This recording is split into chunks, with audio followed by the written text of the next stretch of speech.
مرحب بكم. اليوم الوصفه ديال اليوم يعني على واحد الطاقه كيملكها الرجل سبحان الله، يعني سر رباني. لله في خلقه شؤون. فسبق لي وقدمت لكم واحد الوصفه ديال القرنفل الفعاله ديال الكحه والسعال. بطبيعه الحال جربوها الناس الحمد لله ولقاو عليها يعني الراحه. هي كاينه هاد الوصفه هادي ديال يعني هاد الطاقه هادي اللي كيملكها الرجل، هي كاينه في الطب الشعبي الصحراوي لجنوب المغرب. يعني هاد الوصفه هادي حكات لي عليها واحد الصديقه من مدينه العيون، وقالت لي حنا هاش كنديروا. يعني قلت علاش انا غادي نجربها ونشوف. فهما في الطب الشعبي كياخذوا شحم الابل كيذوبوه وكيستعملوه.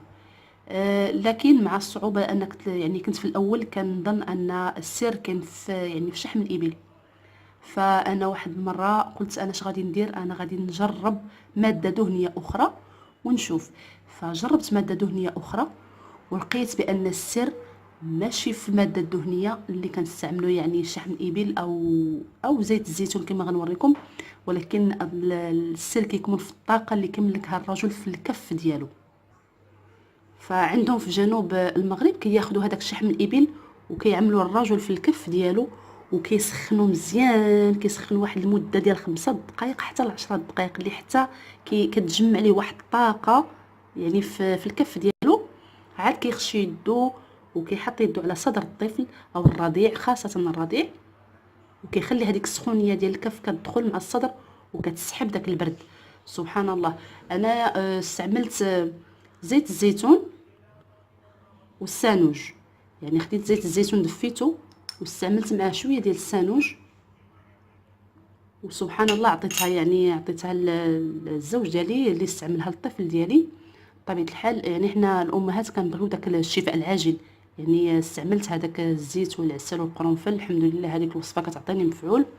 وهذه وصفه مكمله اللي كتعجل الشفاء باذن الله. يعني واحد النتيجه غتشوفوها يعني روعه ومعجزه من عند الله سبحانه وتعالى. فحبيت باش نوصل لكم هذه المعلومه هذه غتستافدوا منها ان شاء الله بحول الله. فهي مفيده ورائعه وغتشوفوا النتائج. الام اللي استعملتها كنقول لها ما غاديش تلقاي نتيجه، فالسر الرباني كيكون في كف الرجل، اما اب الطفل او اخوه الكبير او حتى خالو او عمو. فالسر كيكون في هذا الطاقه يعني اللي كيملكها الرجل سبحان الله. يعني يكفي انه يحك مزيان ديك الماده الدهنيه باليدين ويخشي يدو من تحت التريكو ويضع يدو على الصدر. فان شاء الله كنتمنى هاد الوصفه هذه باش تجربوها ان شاء الله بحول الله وتجاوبوا معايا. ما تنساوش تشتركوا في القناه، والى اللقاء.